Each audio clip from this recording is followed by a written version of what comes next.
bersemangat, orang bersorak-sorai, orang bergembira. Nah, kehidupan dirinya juga begitu. Karena itu setiap tindakan, termasuk tindakan kejahatan, itu memiliki jenis ukuran kepahlawanan tersendiri. Ketua bandit ya, itu pahlawan bagi kroco-kroco bandit. Pahlawan. Para koruptor, pahlawan bagi koruptor yang ada di bawahnya. Jadi hidup ini serba melingkar. Orang menghimpun diri, meletakkan diri sesuai dengan karakter dan watak masing-masing. Kepada siapa? Di kelompok mana berhimpun? Dan semuanya memiliki sorak-soranya tersendiri, memiliki tepuk tangannya tersendiri. Nah, itu gemuruh isi dunia. Seperti itu. Karena itu, setiap kemenangan itu juga memiliki jenis transendensinya sendiri. Jadi, ada yang dikeramatkan dari setiap kemenangan. Biarpun itu kemenangan di bidang keburukan, ada yang dikeramatkan tetap di situ. Luar biasa. Jadi dihubung-hubungkan dengan yang adikodrati, dengan kesucian dan lain semacamnya. Dihubung-hubungkan. Nah, karena itu, maka kemudian pemahaman tentang Allah itu pun juga ditarik-tarik ke situ. Nah, ini karunia. Ini karunia. Ada seorang santri, ya, minta amalan biar rezekinya banyak, rezeki materi. Dikasih amalan. Besoknya si santri ini dicari oleh pegawai bank rentenir. Kemudian diangkat menjadi pegawai di situ. Dia merasa, doaku terkabul. Jadi ada yang bersifat transenden, biarpun itu keburukan. Biarpun itu keburukan. Nah, itu tadi apa? Tipuan-tipuan dalam kehidupan ini bentuknya banyak yang seperti itu. Banyak yang seperti itu. Padahal apa betul ada hubungannya antara keberhasilan apapun yang tidak ada hubungannya dengan Allah? Apa betul ada hubungannya antara keberhasilan yang tadi itu dengan adanya kemuliaan? Enggak ada hubungannya sebenarnya. Karena orang menciptakan hierarki kemuliaan tersendiri. Orang menciptakan hierarki kemuliaan tersendiri. Jadi ketika orang memiliki kehendak yang kuat, memiliki ambisi yang kuat terhadap sesuatu, padahal sesuatu itu misalnya jelas jauh dari agama, maka keinginan yang kuat itu bisa mensucikan tindakan keinginan terhadap sesuatu itu. Coba ya, ketika Butin meninggal, berapa banyak, berapa ribu orang-orang bertahlil di situ. Sungguhkah mereka bertahlil murni mendoakan atau ada kemungkinan-kemungkinan yang lain? Nah, itu kalau Maulana Rumi begini, kalau kau ingin tahu bedanya antara binatang dan manusia, letakkan di situ makanan kesukaan nafsu. Siapa yang berhimpun di situ, itulah binatang. Ya, letakkan di situ makanan yang cocok dengan nafsu. Apa itu macam-macam kekuasaan atau materi, uang, jabatan semacamnya, letakkan di situ. Nah, yang berkumpul di situ itu sesungguhnya karena merasa menemukan makanan. Jadi makanan itu berbeda-beda. Bisakah misalnya terjadi sebaliknya? Ketika diletakkan cahaya petunjuk Allah Ta'ala, sergap murni.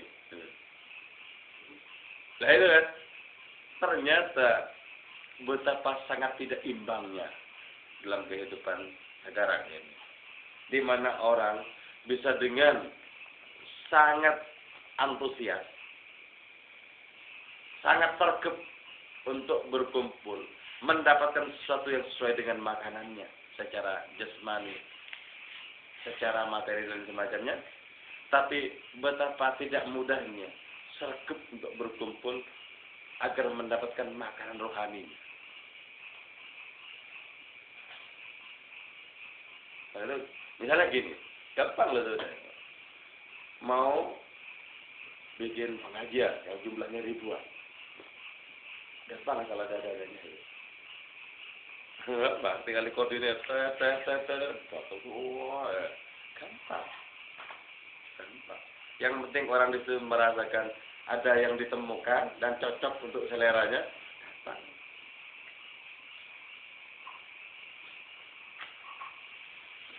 Di sini Rumi menggambarkan tentang berkumpulnya hayawan itu untuk merayakan sebentuk kegembiraan yang sesungguhnya artifisial, yang sebenarnya tak lain adalah merupakan tipuan semesta.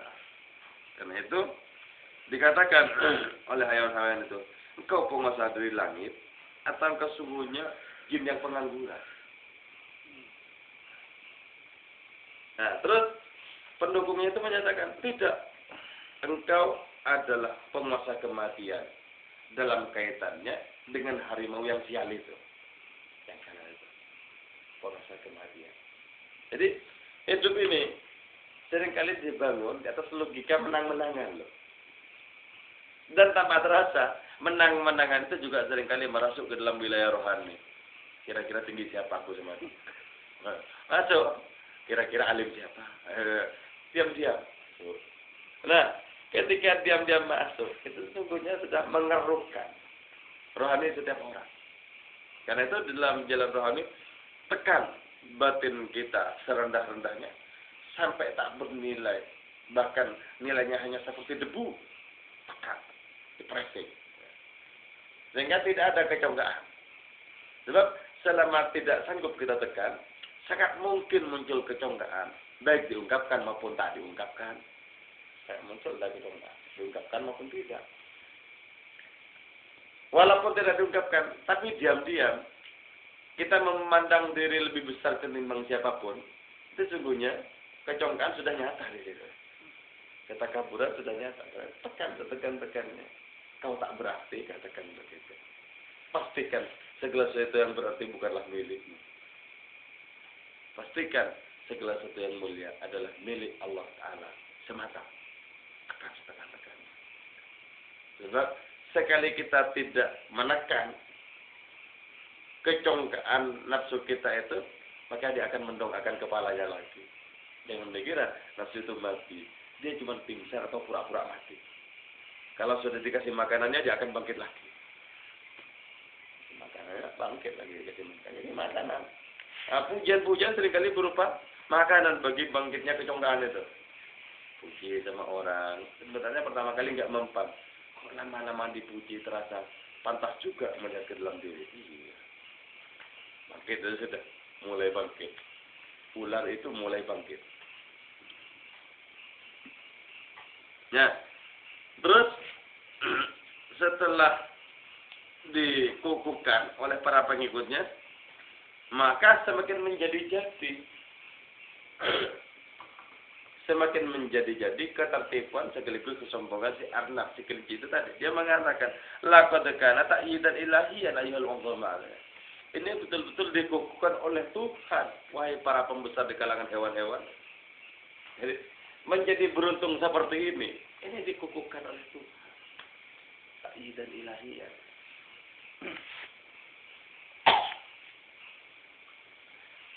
Padahal betapa sungguh telah jauh berbelok ke arah yang tidak menuju kepada Allah Ta'ala.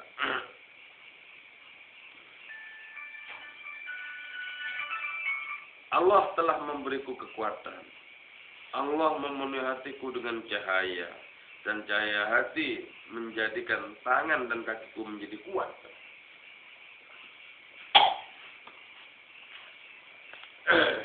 Nah, karena itu adanya kesemuan ini dalam pengabdian kita, penghambaan kita kepada Allah Ta'ala. Kita berantak.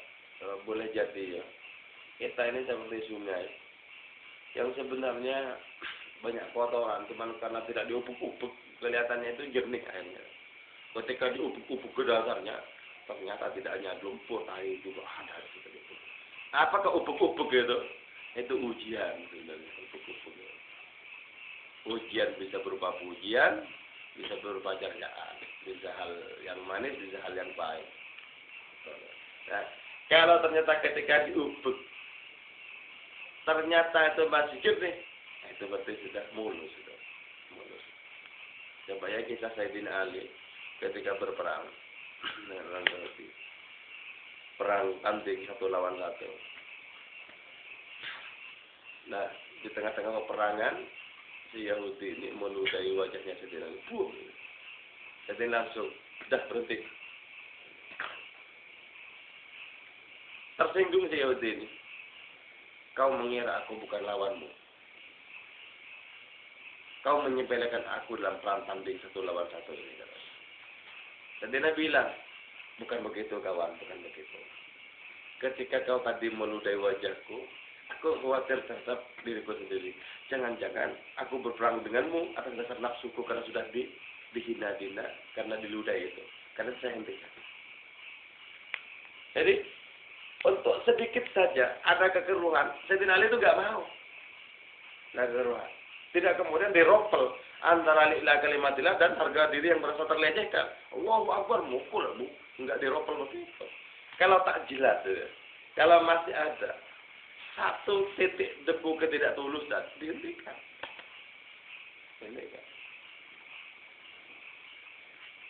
Nah, itu berarti sebuah teladan tentang sungai rohani yang jernih. Sungai rohani yang jernih. Dan itu betul-betul merupakan keberanian yang suci dari seorang sahabat Nabi. Keberanian yang suci dari seorang sahabat Nabi. Karena itu ya, kita itu baru mulai dewasa. Ketika pujian dan celaan itu sudah tidak lagi hinggap ini, enggak hinggap. Orang ini enggak hinggap. Lewat gitu saja. Dua-duanya sudah sama tidak hinggap. Sudah mulai dewasa secara rohani. Nanti sampai di mana model kedewasaan rohani? Nanti di bait-bait berikutnya ini kita jelaskan. Nasihatul arnab lil hayawan qailan la tafrahu bihadza. Adapun ini merupakan nasihatnya kelinci layan bagi hewan-hewan qailan seraya menyatakan la tafrahu, janganlah berbahagia bihadza dengan hal ini. Hadzari, hati-hati. La tafrah, janganlah berbangga engkau bil mulki, dengan adanya kekuasaan. Alladzi huwa, yang ada betul ladzi mujarradun naubatin, semata-mata merupakan pergiliran waktu, pergantian waktu. Wala tumaris, dan janganlah mempraktekkan engkau al-kibri terhadap kesombongan. Ya asiran lin naubat, wahai engkau yang tertahan lin naubat, bagi adanya pergiliran waktu.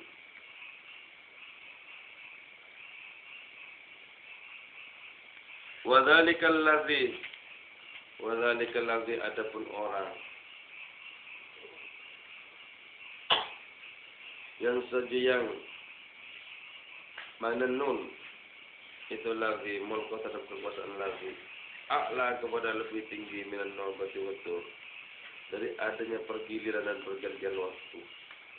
Tadukku lahu tabul uzma, tadukku mengetuk lahu begitu lagi tabul uzma, apa gendang keagungan. Fima fawqa kawabis sabah, fima pada suatu fawqa kawabis sabah, di atas 7 planet. Wal muluk al-bakun a'la min ad-darwar nobah. Wal muluk, adapun raja-raja al-bakun yang kekal, yang abadi, a'la, yang lebih tinggi min ad-darwar, dari pergantian waktu, wan nobah, dan pergiliran waktu. Fasaki yadur arwahim, fasaki, maka adapun dia yang membawakan secakir arak rohani, yadur, ialah berputar, itu sakit. Ala arwahim atas roh mereka, dawranan aziman dengan perputaran yang abadi. Wa innaka dan sesungguhnya engkau, intarabta jika meninggalkan kau hadza syarab terhadap minuman ini, yauman satu hari atau yauman atau 2 hari, fa innaka maka sesungguhnya engkau tahu masuk yang akan mencelupkan engkau sama terhadap mulutmu fi syarabil khuldi dalam minuman keabadian. Nah, sekarang si kelinci ini dipakai oleh Maulana Rumi untuk memberikan wejangan kepada adanya kebatilan yang berkumpul di sekitarnya itu. Kebatilan yang merayakan kemenangan yang semu. Jadi Rumi itu menggunakan tokoh dari kalangan manusia maupun dari kalangan binatang. Itu nanti perannya bisa berubah-ubah sesuai dengan kehendak si penulis. Sekarang Rumi menggunakan menggunakan kelinci ini untuk memberikan nasihat. Janganlah engkau berbangga dengan kekuasaan yang murni merupakan jatah dari pergantian waktu.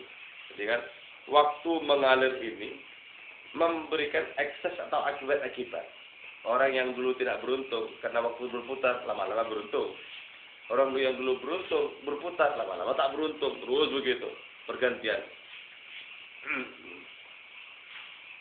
Wa tilkal ayyam nudawiluha bainan nas. Firman Allah. Dan hari-hari keberuntungan itu akan kami pergilirkan di antara manusia. Karena berputar terus, berarti memang tidak ada yang langgeng, tidak ada yang abadi. Satu-satunya keabadian adalah ketidakabadian itu sendiri. Karena itu wala tumar, dan janganlah mempraktekkan engkau. Karena itu kita tidak boleh mempraktekkan kesombongan. Sebab praktek terhadap kesombongan mengandaikan diri ini berada di dalam kekuatan terus-menerus. Praktek kesombongan itu dilakukan oleh orang. Itu karena tidak melihat bahwa pada akhirnya dia akan jatuh tersungkur dan kalah. Kesombongan. Kalau orang melihat bahwa pada akhirnya kekuatan itu ditunggu oleh kelemahan, bagaimana mungkin sombong? Apalagi dalam waktu yang tidak lama. Tidak mungkin sombong. Jadi orang sombong itu karena penglihatannya sangat terbatas. Jadi tidak melihat bahwa dirinya itu akan menjadi lemah, akan menjadi tua, akan menjadi pikun, akan menjadi tak berdaya, tidak dilihat. Nah kalau itu yang diingat, ya mungkin orang itu sombong. Nah, mungkin. Karena itu disebutkan, ya akhiran lindabah, wahai engkau yang tertawan oleh pergantian waktu. Jadi rata-rata manusia itu digilas oleh waktu. Digilas oleh waktu. Jadi waktu itulah yang kemudian menjadi penyebab. Jadi sebab yang semula kita tidak ada menjadi ada. Semula kecil menjadi tambah besar. Semula tidak bisa apa-apa menjadi mengetahui dan bisa apa-apa dan sesuatu. Gitu. Lama-lama juga menjadi lemah. Terus lama-lama juga menjadi waktu. Diputar oleh waktu. Nah, selama kita masih menjadi tawanan bagi perputaran waktu, maka selama itu pula kita tidak bisa membebaskan diri dari belenggu diri sendiri. Nah, para pengikut Nabi itu adalah orang-orang yang sanggup membebaskan diri dari perputaran waktu. Secara jasad, ya bisa. Setiap orang pasti dimakan oleh waktu setiap jasad. Tapi roh dimakankah oleh waktu? Tidak. Roh itu bisa melampaui waktu. Jadi karena itu, kalau ingin menjadi raja, jadilah raja rohani. Nah itu, kalau raja rohani, tak mungkin akan termakan oleh waktu. Tapi kalau raja yang sifatnya diangkat oleh manusia, penguasa yang sifatnya diangkat oleh manusia, itu nanti pasti ada waktunya. Sebagaimana naik ada waktunya, turun pun juga ada waktunya. Sebagaimana naik disokong bersama-sama, turun pun juga kadang ditarik bersama-sama. Ada waktunya. Nah, kalau raja rohani, karena bersanding dengan Allah Ta'ala, maka ini bisa melampaui perputaran waktu. Sebab itu, ketika waktu di dunia ini habis, maka raja rohani tetap menjadi mulia di hadapan Allah Ta'ala di alam keabadian. Ya, itu kalau kita mau mengincar kekuasaan, incarlah kekuasaan rohani. Tapi jarang orang tertarik untuk mengincar kekuasaan rohani itu jarang. Kata Syekh Abdul Qadir Jailani, aku datang ke depan pintu kekayaan. Di situ orang berjejal-jejal, saling bunuh. Aku mundur, nggak mau bersaing di situ. Aku datang ke depan pintu kekuasaan. Di situ juga banyak orang saling sikut, saling bunuh. Aku mundur. Aku datang ke depan pintu Allah, sepi, nggak ada orang. Karena dianggap tidak menarik oleh lidah nafsu masing-masing, nggak menarik. Kalau murni misalnya, tanpa embel-embel dipuji oleh orang lain, tanpa embel-embel dikomentari oleh orang lain, murni itu jarang. Nah, yang jarang itu sesungguhnya yang sangat menjanjikan bagi nasib hakiki diri kita masing-masing. Karena itu ya, konon ketika Allah bikin surga, malaikat-malaikat itu takjub. Kemudian malaikat itu bilang, pasti setiap manusia nanti berlomba-lomba lari ke sana. Kemudian Allah bilang, belum tentu. Lihat dulu pagarnya. Ketika ternyata dipagari oleh hal-hal yang tidak enak, ternyata banyak yang nggak tertarik. Jadi, andaikan penglihatannya sanggup menembus pagar, tertarik kan? Sebaliknya ketika Allah Ta'ala menciptakan neraka, banyak malaikat itu berkomentar, pasti tidak ada orang yang mau masuk ke sini, ngeri. Allah bilang, belum tentu, lihat pagarnya. Ketika ternyata pagarnya yang paling enak dirasakan, banyak orang berlomba-lomba berlari juga. Nah, apakah surga? Apakah neraka? Surga itu adalah bermesraan dengan Allah. Neraka terlempar jauh dari Allah. Andaikan lidah batin kita berselera secara kuat kepada Allah Ta'ala, kita pasti sudah menanggalkan dan menyisihkan yang lain-lain.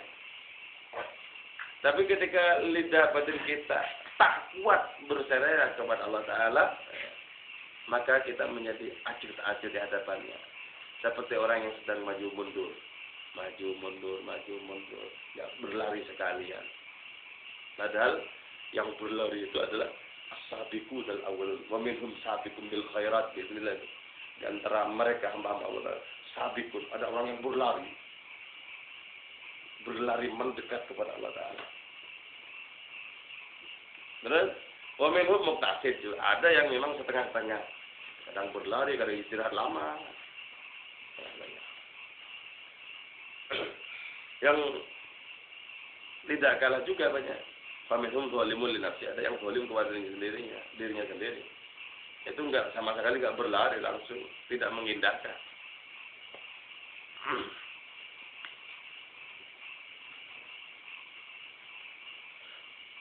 Nah, orang yang sudah membangun kekuasaannya lebih tinggi dibandingkan dengan pergiliran dan pergantian waktu, pada akhirnya dia juga akan diketuk oleh gendang-gendang keagungan dari atas 7 perancang.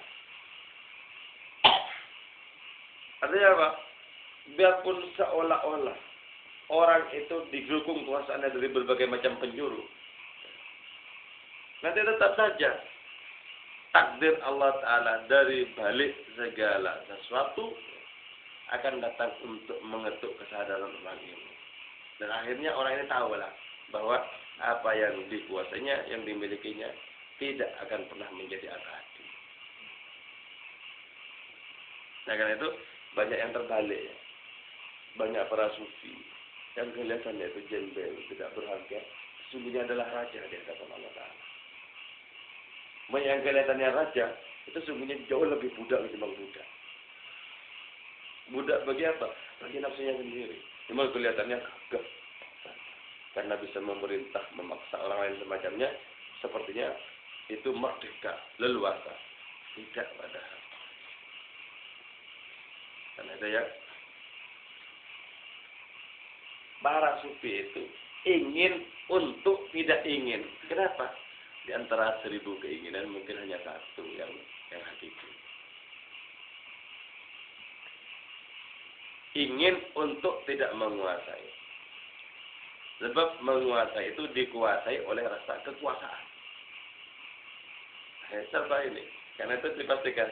Kalau kita ingin ini itu, apa motifnya ini sebenarnya? Tapi ketika kita sudah kedung kejantol, nggak bertanya apa motifnya, yang penting dapat aja. Nggak pakai motifnya apa. Yang penting apa yang kita inginkan, sikat aja. Jadi, istilahnya itu, pukul dulan urusan belakang.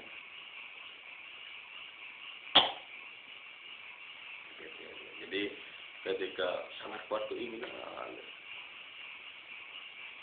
maka kemudian banyak kejernihan itu menjadi hilang. Nah, raja-raja yang abadi itu lebih tinggi kedudukannya dibandingkan dengan raja-raja yang diangkat dan diturunkan oleh waktu. Siapakah raja-raja abadi? Mereka para hamba Allah yang meletakkan dirinya sejajar dengan tanah dan debu, dengan kerikil-kerikil di jalannya. Raja-raja abadi. Mereka yang merasa tak pernah memiliki apapun. Nah itu ya. Pernah ada seorang guru itu nanya kepada tamu-tamunya. Coba sekarang katanya. Di antara kalian jawab. Kalau jadi pedagang, prosentasenya seberapa untuk dapat rezeki? Kalau jadi pegawai, seberapa dapat rezeki? Kalau olahragawan, seberapa dapat rezeki? Kalau musisi, seberapa dapat rezeki? Kalau polisi, tentara, seberapa dapat rezeki dari profesi yang ditekuni? Nah, kemudian orang-orang jawab, oke, begini. Untuk pedagang, 80% rezeki datang dari dagangan. Terus, yang lain. Untuk para petani, sekitar 50% dari dagangannya. Terus, untuk olahragawan, 90%. Kalau pemain bola, dari permainannya ini, dari pekerjaannya ini. Dan seterusnya. Nah, akhirnya orang-orang tanya kepada si gurunya. Kalau engkau kiai, kalau saya sih 0%. Selebihnya Allah Ta'ala. Jadi, bukan karena tidak berusaha ini dan itu, enggak. Karena menyaksikan batinnya itu. Bahwa seluruh usahanya itu tak lain adalah melaksanakan perintah yang dilihat tidak bisa memberikan apa-apa tanpa tangan kemurahan Allah Ta'ala. Jadi orang yang melihat dirinya 0% di dalam andil kehidupan dan rezekinya, itulah orang yang penglihatannya bagus. Penglihatannya tajam. Selama masih menciptakan prosentase, aku dari kerja ini prosentase gini, selama masih bisa begitu, maka penglihatannya terhadap keterlibatan Allah Ta'ala secara total masih belum bisa. Dari mana datangnya seluruh semesta ini? Dari tanpa ruang. Dari mana datangnya alam ini? Dari tanpa waktu. Dari mana semua? Dari tanpa segala-galanya. Allah itu adalah zat yang maha bukan kok. Bukan A sampai Z. Allah A bukan A. Allah B bukan B. Pokoknya laisa kamitslihi syai', tidak ada padanannya. Pokoknya serba bukan. Jadi makanya siapa kalau zat yang maha bukan? Segala-galanya. Nah, keterbatasan kita tentang penglihatan ini kemudian mengasosiasikan seolah-olah Allah Ta'ala itu ada hubungannya dengan segala yang ada ini. Kemiripannya dengan segala yang ada ini. Karena itu, kalkulasi pikiran kita tentang Allah Ta'ala itu banyak dipengaruhi dengan cara bagaimana kita berpikir tentang kehidupan ini. Banyak dipengaruhi. Jadi, betapa rute-rute itu sangat banyak untuk kita tempuh agar menjadi raja yang abadi. Menjadi raja yang abadi. Nah itu ya, ada seorang yang sudah menempuh puasa puluhan tahun. ada sekitar 30 tahun datang kepada Syekh Abu Yazid Bustami. Gimana Syekh Abu Yazid? Sekitar 30 tahun aku sudah berpuasa. Kok sepertinya belum ada tanda-tanda kewalian yang saya baca pada diri saya. Jangankan cuma 30 tahun kata Syekh Abu Yazid Bustami. Seluruh umurmu kau berpuasa, nggak ada jaminan kok untuk itu. Dan saya mengira kau tidak akan sanggup kalau saya tunjukkan jalannya. Masa nggak sanggup katanya? Apa lebih hebat dibandingkan dengan beratnya berpuasa 30 tahun? Ya memang sepele kata Abu Yazid Bustami, tapi kau tidak akan kuat.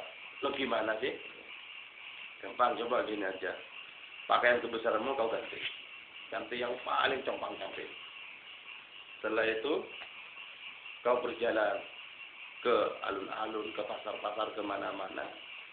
Kau ketemu dengan kerumunan anak-anak. Kau bilang kepada anak-anak, siapa yang melemparku satu kali akan kau beri uang segini. Kalau itu menjatuhkan kehormatanku. Nah sudah kau bilang tadi, kau tidak akan kuat kok. Tidak akan kuat. Jadi ternyata kehormatan yang ditabung oleh seorang di dalam pengabdiannya kepada Allah Ta'ala sesungguhnya racun bagi rohani. Racun bagi rohani. Karena itu penting kadang kita perlu itu menertawakan diri sendiri itu sangat perlu. Wah katanya ngaji, bener ngaji apa ya? Penting kita tawakan ya. Biar tidak tertimbun-timbun perasaan sudah semakin hari semakin tinggi. Digusur. Nah, katanya jadi biasa. Wa innaka in tarakta hadha syarab yawman aw yawmain,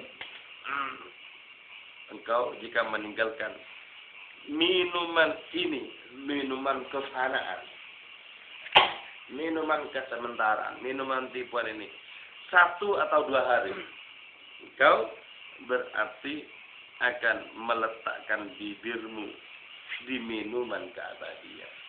Kenapa menggunakan kata-kata 1 atau 2 hari? Hidup ini sesungguhnya hanya hitungan yang jauh lebih singkat dibandingkan sehari atau 2 hari. Ya, singkat. Jadi betapa waktu yang sangat singkat ini sangat diperlukan kita menahan untuk tidak meminum berbagai macam kebatilan dalam kehidupan ini. Tahan. Nah, betapa dalam hidup yang singkat ini kita mesti berlomba dengan umur kita.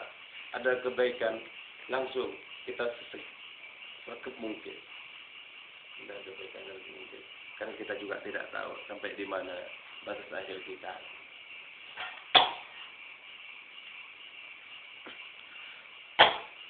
Tafsir raja'na minal jihadil asghar ila jihadil akbar. Adapun ini adalah tafsir sabda Nabi, raja'na minal jihadil asghar ila jihadil akbar. Raja'na pulang kami, ini kisah tentang perang Badar.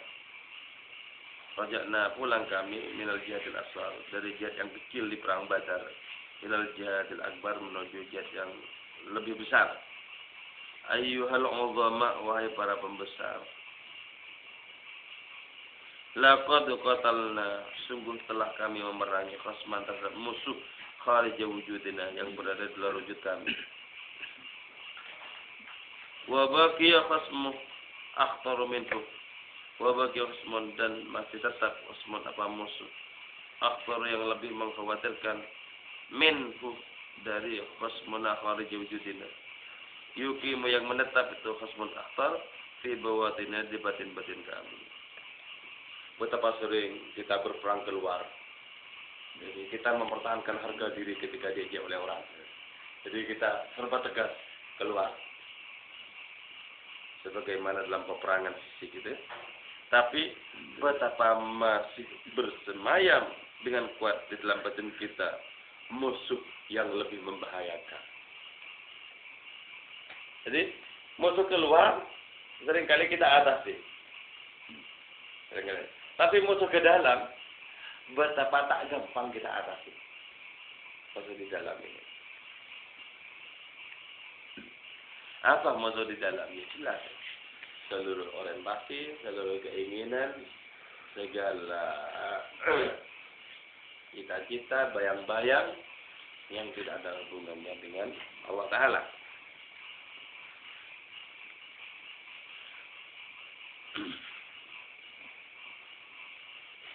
Wa qatalahu amalun la yatatabil aqli wa dzaka.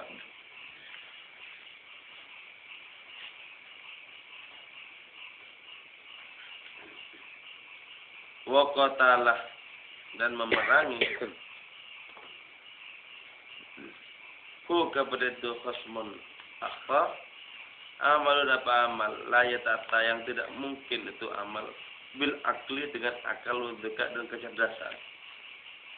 Wasatul batin adapun harimau batin la yuskhar ialah tidak ditundukkan li arnab bagi seekor kelinci.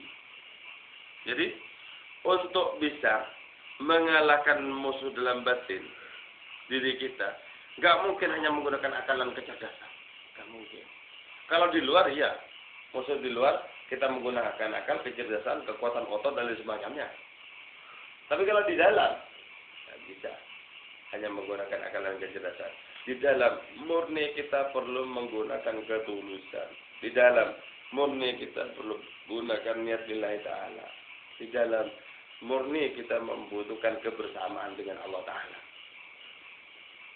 Jadi ke dalam ini ternyata lebih berat. Karena itu kalau orang dibiarkan oleh Allah Ta'ala satu lawan satu antara dirinya dengan nafsunya, dilumatlah orang ini sama nafsunya. Kalau dibiarkan, kalau Allah Ta'ala tidak turun tangan membantu, dilumat pasti dilumat itu sudah.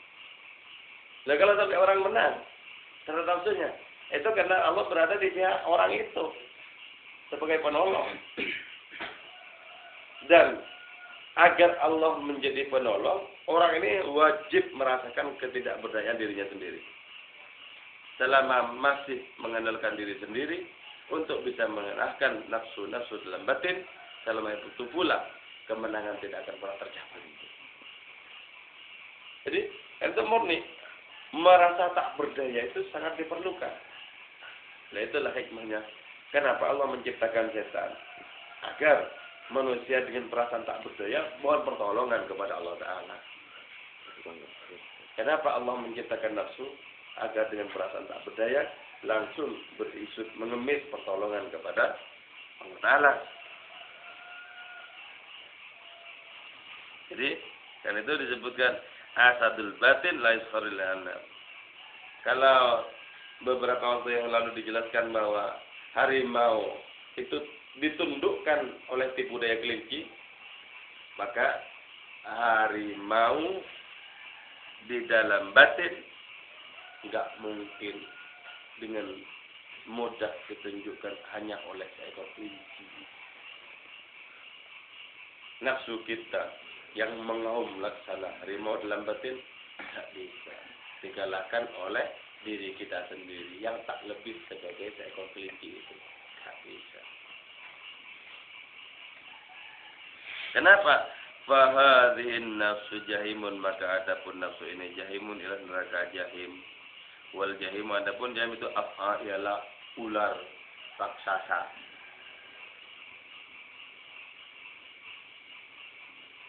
La takillu tidak menjadi susut. Wala tanggusu tidak menjadi berkurang. Itu nafsu bima'il bihar dengan air samudra. Jadi disiram dengan air samudra pun tidak menjadi susut dan berkurang karena itu. Tetap saja masih berkobar. Bahkan 7 samudra itu bisa diminum budi klek habis sama nafsu kita. Jadi mau dengan apa coba? Gak bisa. Karena itu perasaan kita itu takut. Perasaan kita itu ngeri. Perlu untuk menciptakan ketidakberdayaan diri kita. Dan karena merasa tak berdaya, maka hanya bisa minta perlindungan kepada yang maha berdaya. Kepada Allah Ta'ala. Ternyata nafsu kita itu jahil. Nah, sebab itu ya, kalau orang dalam kehidupan ini kalah terhadap nafsunya, maka sesungguhnya memang sudah masuk akal, sangat logis. Kalau nanti pulangnya ke neraka jahim. Kenapa? Karena sudah jahim di dunia. Karena jahim di dunia, maka kembalinya jahim juga. Jadi memang sesuai dengan alamatnya itu sudah. Kalau tidak sesuai dengan lamanya nggak mungkin. Orang yang di dunia misalnya ya, orang yang di dunia diberi kesanggupan, dibantu oleh Allah Ta'ala untuk mengalahkan nafsunya. Orang ini mau dilempar ke neraka jahim, yang lari itu nerakanya. Takut, neraka itu takut. Orang ini dilempar ke neraka jahim, padam nerakanya. Tidak bisa. Karena memang tidak satu jalur. Segala sesuatu itu memang sesuai dengan jalurnya, dengan fatnya masing-masing. Innaha, sesungguhnya itu nafas, tasrabu ila minum itu nafas, al-bihar sab'ah kepada samudra yang 7. Minum semuanya samudra itu. Minum.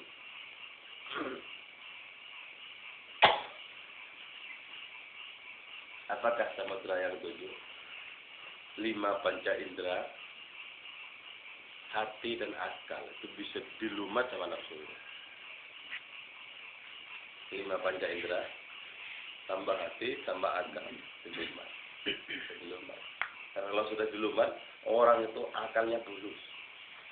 Hatinya itu berisi kobaran api menyala-nyala. Itu yang dimaksudkan bahwa nafsu itu meminum 7 samudra. Minum semua habis panas. Jadi kalau orang ini masuk neraka, api berjumpa dengan api, sesuai. Bisakah air berjumpa dengan api? Tidak bisa. Api berjumpa dengan api. Tsumma la yaqillu ihraquha, kemudian tidak berkurang ihraquha apa? Membakarnya itu nafas. Tilka, ada bentuk nafas al-muhriqah, ialah makhluk yang membakar lil khalqi bagi makhluk. Nafsu itulah yang membakar, menghanguskan makhluk. Coba kita menyaksikan peperangan besar-besaran antar negara atau antara kekuasaan dengan kaum oposisi. Berapa ribu melayang nyawa itu, dari mana itu semuanya bisa terbakar begitu, dari kekuatan nafsu.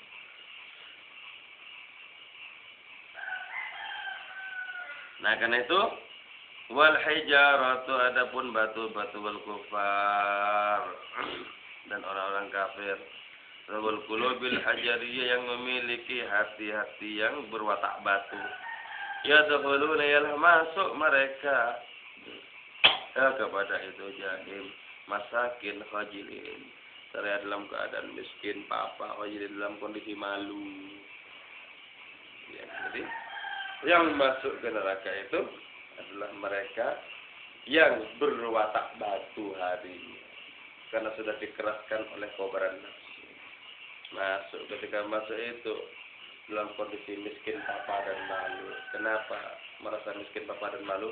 Karena tidak memiliki debu bekal keselamatan, tidak punya. Malu, kenapa malu? Karena dulu memang sudah diajak oleh para rasul, oleh orang-orang yang mewarisi para rasul, diajak, tapi juga tak mempan ajakan itu, malu.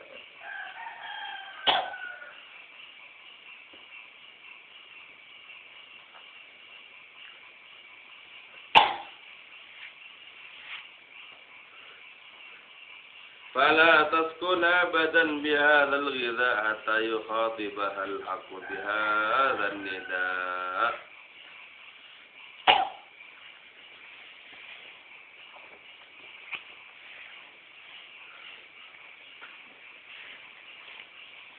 Fala taskun, maka tidaklah tetap itu jahim abadan selamanya.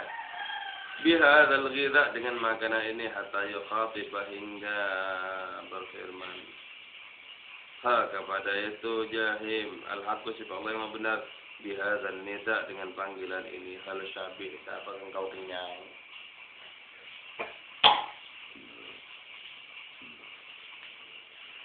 Fatakulu, maka menyatakan al-mumtala'atu, apa neraka yang sudah dipenuhi itu, laisa ba'du, laisa, tidak ada kesempatan peluang-luang waktu setelah ini. Hakan nar, maka itulah neraka, hakal ihtirak, itulah keterbakaran. Taj'alu menjadikan itu jahim al-alam terhadap alam, menjadikan luqmatan wahidatan kepada satu suapan, satu empluan saja. Buat tabadali dan menelan itu neraka terhadap itu luqmatan wahidah. Wala tazalu dan senantiasa ada maitatuha apa pencernaan itu jahim. Tasihu menjerit itu maitatuha hal min mazid, apakah ada tambahan berikutnya lagi. Jadi terus itu nafsu itu terus seperti itu akan memakan korban-korbannya, senantiasa akan memakan korban-korbannya sampai pada akhirnya Allah berfirman kepada nafsu itu, engkau sudah kenyang atau belum kenyang? Makan korban-korbannya lagi. Nanti ketika sudah sampai kepada batasnya, karena segala sesuatu dibatasi oleh rahmat Allah Ta'ala, dia menyatakan laisa ba'du, sudah. Dan itulah neraka, itulah keterbakaran. Neraka itulah, nafsu kita itulah yang menjadikan alam raya ini hanya satu suapan, satu empluan saja, plok, diuntak. Karena itu ya, kalau orang kemaru, orang itu tamak, mengumbar nafsu, semua yang ada ini masih dikatakan kurang terus. Jadi setelah ini terus gitu, nggak ada batasnya. Kata Nabi Isa, seperti orang yang minum air laut, makin banyak minum bukan makin hilang dahanya, makin dahaga.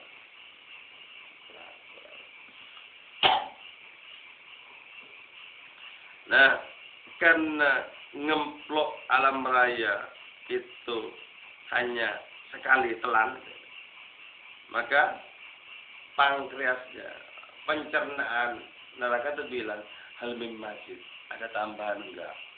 Jadi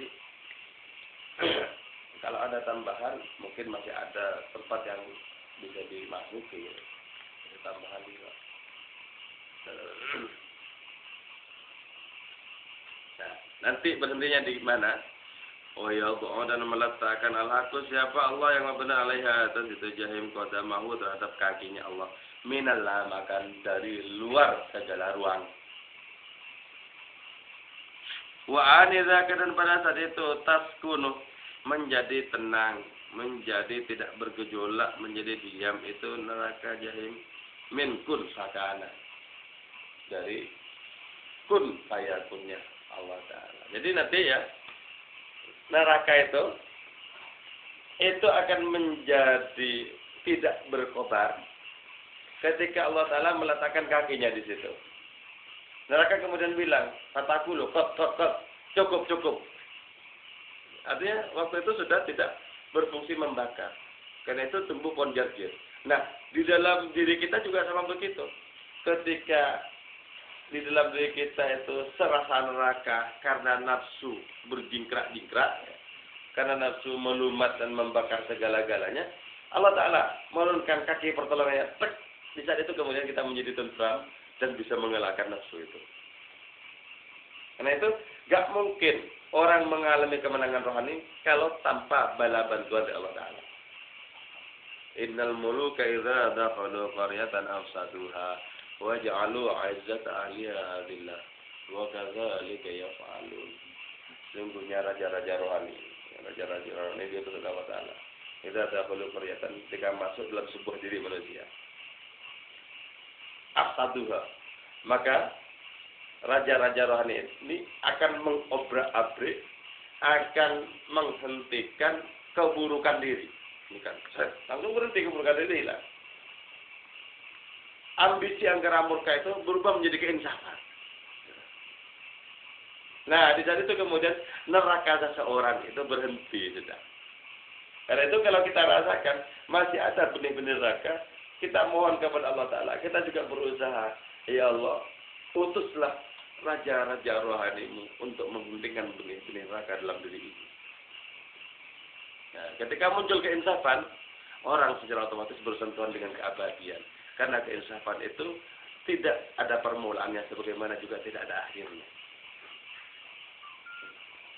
Ketika orang oleh Allah Ta'ala dianugerahi keinsafan, maka orang ini murni seluruh seleranya itu selera kebenaran. Kalau sudah keinsafan, tahu kemudian mana yang sia-sia. Oh, ini mainan anak-anak, nggak perlu. Oh, ini juga mainan yang lebih tua lagi, nggak perlu. Jadi tahu mana yang mainan, mana yang tidak. Kalau keinsafan belum ada, belum tahu mana mainan, mana yang beneran. Seolah-olah beneran, padahal mainannya orang tua. Seolah-olah bukan mainan, padahal dia mainan. Apapun kesenangan kita yang tak menggetarkan batin kita karena menampilkan wajah Allah, semuanya itu mainan. Apa saja itu mainan. Masa sampai setua ini kita masih berkejar-kejaran dengan mainan sebagaimana kanak-kanak dulu ngejar bola dan lain semacamnya. Kemudian si anak itu disapa oleh pamannya, kau kuat ngejar bola itu. Kejar terus. Nah, bolanya sudah berubah macam-macam sudah. Berubah hiburan ini dan itu, kesenangan ini dan itu, bolanya itu sudah gitu. Mainannya sudah berganti-ganti. Tapi tetap saja judulnya judul mainan.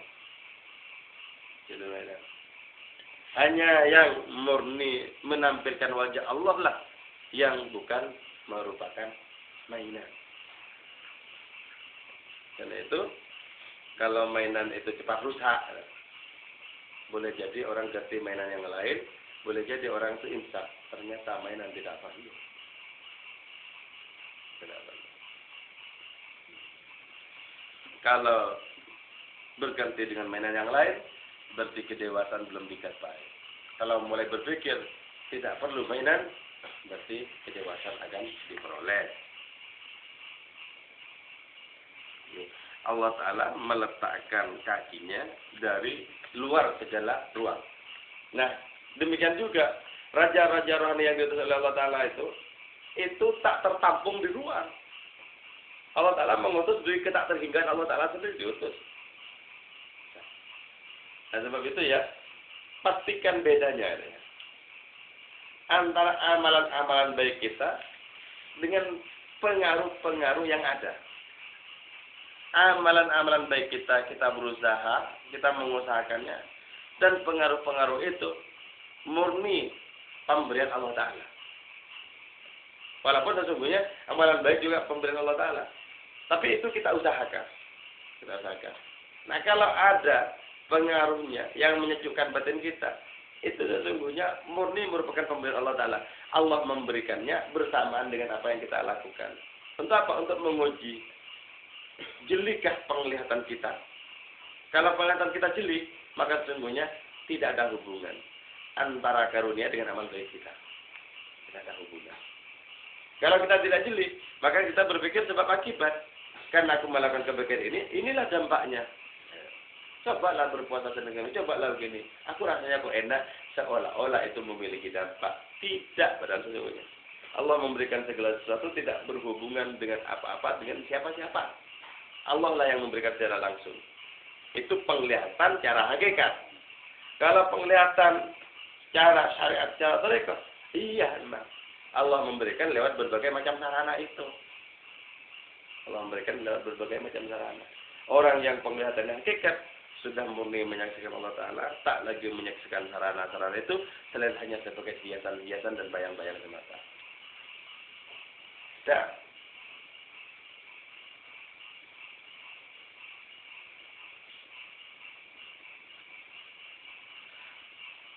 Di saat itu kemudian sebagaimana neraka itu menjadi diam tentram, tumbuh pun diam, hati kita, jiwa kita juga akan menjadi hilang segala keburukan di dalamnya, tumbuh kemudian pohon-pohon kesadaran.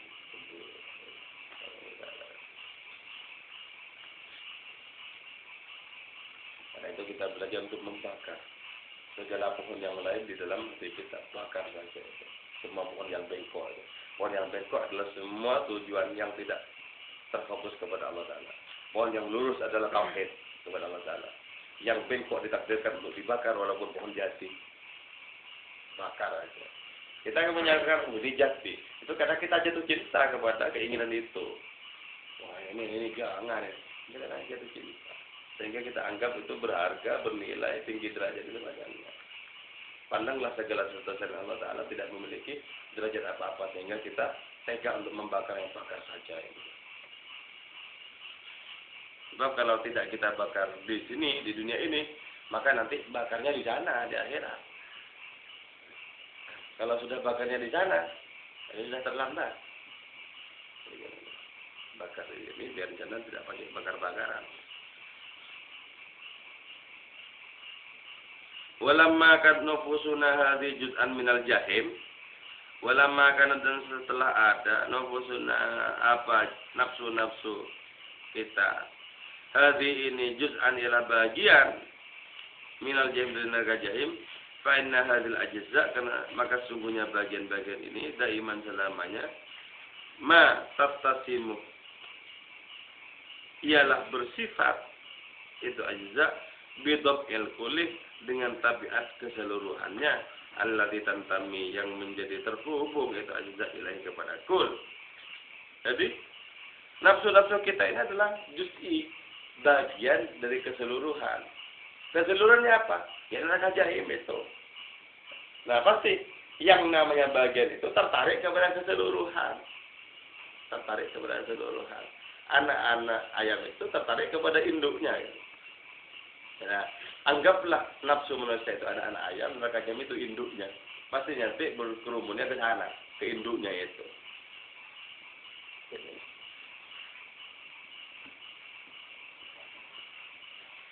Wa qatamal haq